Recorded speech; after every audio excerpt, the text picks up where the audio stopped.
ආයුබෝවන් අද අපි හදන්නේ පාන් වලින් රසවත් කෑමක්. ඉතින් උදේ ආහාරය වෙනුවටත් අපිට මේක ගන්න පුළුවන්. අපිට මේකට අවශ්‍ය වෙනවා පාන් අවශ්‍ය වෙනවා, බිත්තර කීපයක් අවශ්‍ය වෙනවා. අපි මේ අරගෙන තියෙන්නේ අද සැමන් අවශ්‍ය වෙනවා.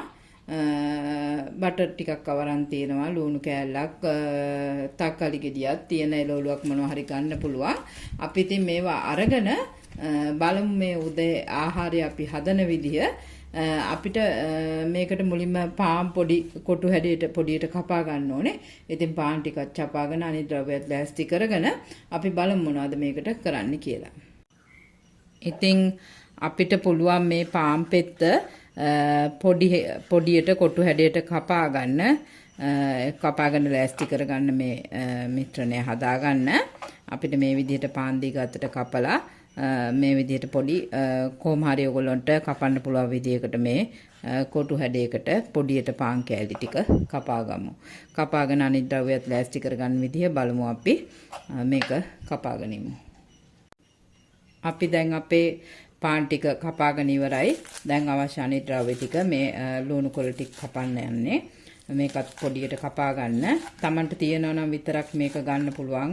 එහෙම නැත්නම් Tamanට ගෙදර තියෙන එළවලුවක්, කැරට්, ලීස් ගහක්, ඔය ගෝව චුට්ටක් ඒ වගේ දෙයක් අරගෙන මේක හදා ගන්න පුළුවන්. අපි මේ ලුණු කොළ ටික, මේ ලුණු කෑල්ල, තක්කාලි ටික එහෙම කපලා අනිත් ද්‍රව්‍ය ටිකත් ලෑස්ති කරගෙන බලමු මොකද කරන්න කියලා.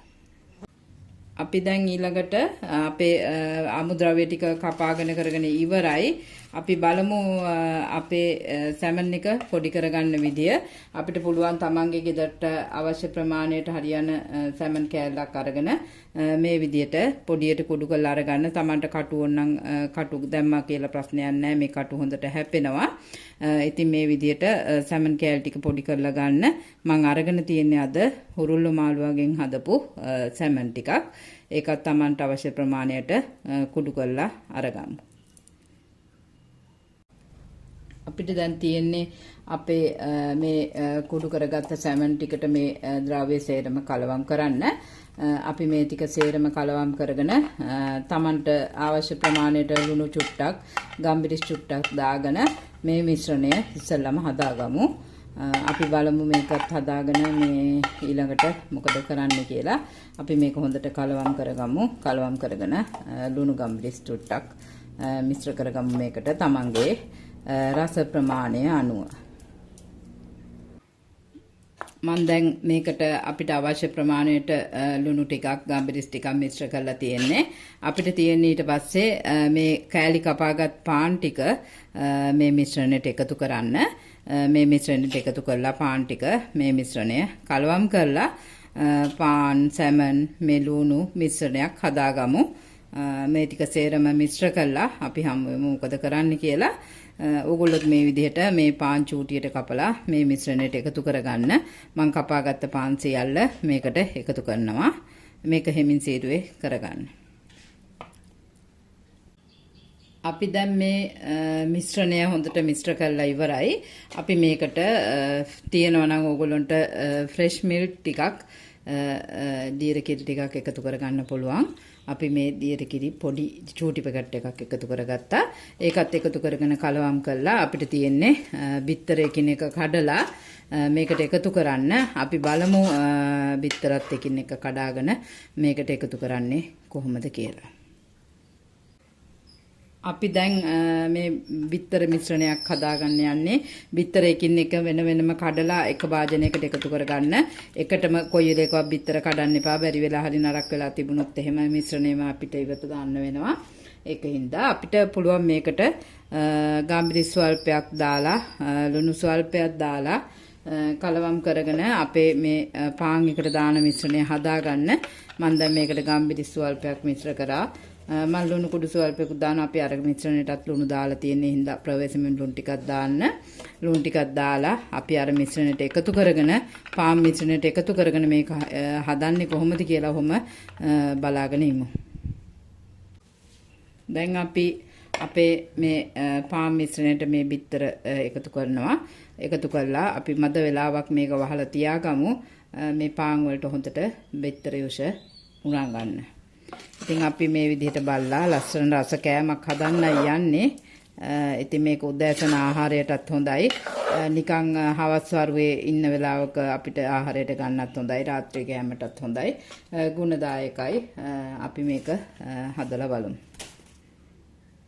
දැන් අපි පෑන් එකක් ලිපේ තියාගෙන තියෙනවා. අපි පෑන් එකක් ලිපේ තියාගෙන ඒකට බටර් ස්වල්පයක් දාගමු. බටර් ස්වල්පයක් දාගෙන පොඩ්ඩක් ඒක දී වුණාට පස්සේ අපි මේ අපේ පෑන් කේක් එක වගේ හදන පාන් එක හදලා බලමු කොහොමද තියෙන්නේ කියලා. ඇත්තටම අපි මේ මිශ්‍රණය රත් වුණාට පස්සේ බලමු මේ විදිහට පොඩ්ඩක් බටර් පොඩ්ඩක් දාගත්තාම ඇත්තටම ඊටාම ලේසියෙන් මේක ගැලවෙනවා. බලමු දාලා කොහොමද තියෙන්නේ කියලා. අපි මේ වගේ හැන්දකින් පොඩි මිශ්‍රණ පොඩ්ඩක් අරගෙන අපි මේක මෙහෙම තුනී කරගන්න ඕනේ. අපිට පුළුවන් මේක පොඩි රවුම් හැඩයට තුනී කරලා මේක මේ තැටිය පුච්ච ගන්න. මේ වගේ ටිකක් ලොකු තැටියක් ගත්තොත් අපිට කීපයක් හදා ගන්න පුළුවන්. ඉතින් ඕගොල්ලන්ට කැමති හැඩයකට හතරස් හැඩයකට උනත් මේක හදා ගන්න පුළුවන්. ඊටාම රසවත් මේක අපි මේ විදිහට කීපයක් හදාගමු. මේ තියෙන්නේ එහෙම කීපයක්ම හදා ගන්න පුළුවන්. ලොකු තැටියක් ගත්තොත් ඒ විදිහට හදා ගන්න පුළුවන්. නැත්නම් පොඩි තැටියක් අරගෙන ඕගොල්ලන්ට ලොකු ප්‍රමාණයේ එකම රොටියක් විදිහටත් හදා ගන්න පුළුවන්. මේක වෙන වෙනම පොඩි රොටි විදිහටත් හදා ගන්න පුළුවන්. අපි මේක ටිකක් මද වෙලාවක් ලිපේ තියලා පිච්චුණාට පස්සේ බලමු කොහොමද තියෙන්නේ කියලා. ඇත්තට මේක ඊටාම රසවත් උදේ ආහාරයක් විදිහට ගන්නත් පුළුවන්. පොඩි ළමයින්ට උනත් දෙන්න පුළුවන්. ආසාවෙන් කනවා මේවා. මේ විශේෂ විදිහට හදලා දෙනකොට පොඩි ළමයි හරි ආසයි. ඉතින් අපි බලමු මේ ටික පිච්චුණාම කොහොමද තියෙන්නේ කියලා.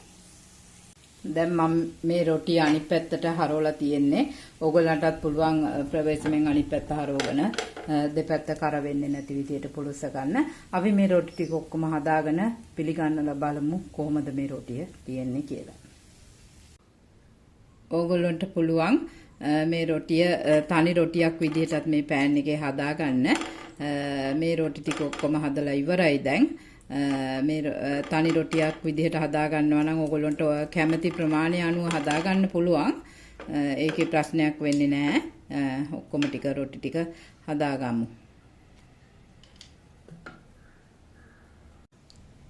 මේ තියෙන්නේ අපි අද හදාගත්ත අපේ සැමන් වලින් හදපු පාන් එක. ඇත්තටම මේක රොටියක් කියලා කියන්නත් පුළුවන්. සැමන් පාන් කියලා කියන්න පුළුවන්. හරිම රසයි. මේකේ පාන්, සැමන්, බිත්තර සියල්ල අඩංගු වෙලා තියෙන හින්දා හරිම පෝෂදායකයි. ඉතින් ඔයගොල්ලන්ට පුළුවන් මේක උදේ ආහාරයක් විදිහට ගන්නත් පුළුවන්. එහෙම නැත්නම් රාත්‍රියේ සැහැල්ලු ආහාරයක් විදිහට ගන්නත් පුළුවන්. නිකන් හවසට තේ බොන වෙලාවට ගන්නත් පුළුවන්. ඉතින් මේ කෑම හදාගෙන රස බලන්න. ඊටාම රසවත්. ඉතින් මේ වගේම තවත් කෑමකින් මං ඕගොල්ලෝ හමුවට එනකන් මං ගිහින් එන්නම්. මං කුක් විත් ගයා.